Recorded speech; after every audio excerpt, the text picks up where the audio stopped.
5 on your side's Brent Solomon explains the chief never went to jail and to this point has not been arrested. All right, Mike, let's face it. If you're intoxicated and you get pulled over, you're probably getting arrested. That didn't happen in this case, and tonight many of you are asking why.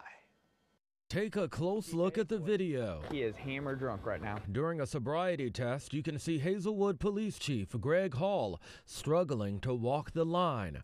An officer is heard saying the chief is more than 2 times over the limit to drive. This was ultimately a decision that this chief of police made that put members of the public at risk.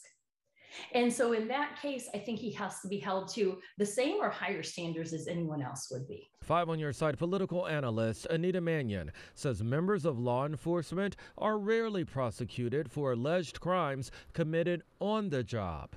This case is different, and there's video. And I think the calls for transparency in recent years, some of that from the Black Lives Matter movement, some from others calling for transparency and accountability, particularly from police and criminal justice system, have called for those vehicle cameras, those officer body cams. It's been nearly 2 months since that traffic stop. The video is just coming to light. The chief has stayed on the job without any charges. While struggling to walk the line, the then 66-year-old told officers he has bad ankles. Could that be the key to his defense? Anybody who is 65 years of age or older, 50 pounds or more overweight, or a person suffering from ankle, knee, hips, back, or inner ear problems are not a candidate for those tests. Hall's attorney is questioning the legality of officers performing a breathalyzer and other sobriety tests.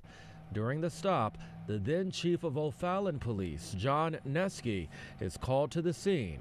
He gives Hall a ride, not to jail, but to his home. Without those videos, the other chief comes and picks him up and no one's none the wiser. Now, the St. Charles County Prosecutor's Office tells us at this point there is no application to charge Hall, likely because he was never arrested. You'll recall last week that same prosecutor, by the way, was also accused of DUI. Tonight, I reached out directly to the police chief for comment. We also reached out to the St. Louis Area Police Chiefs Association. We'll let you know if we hear back from either.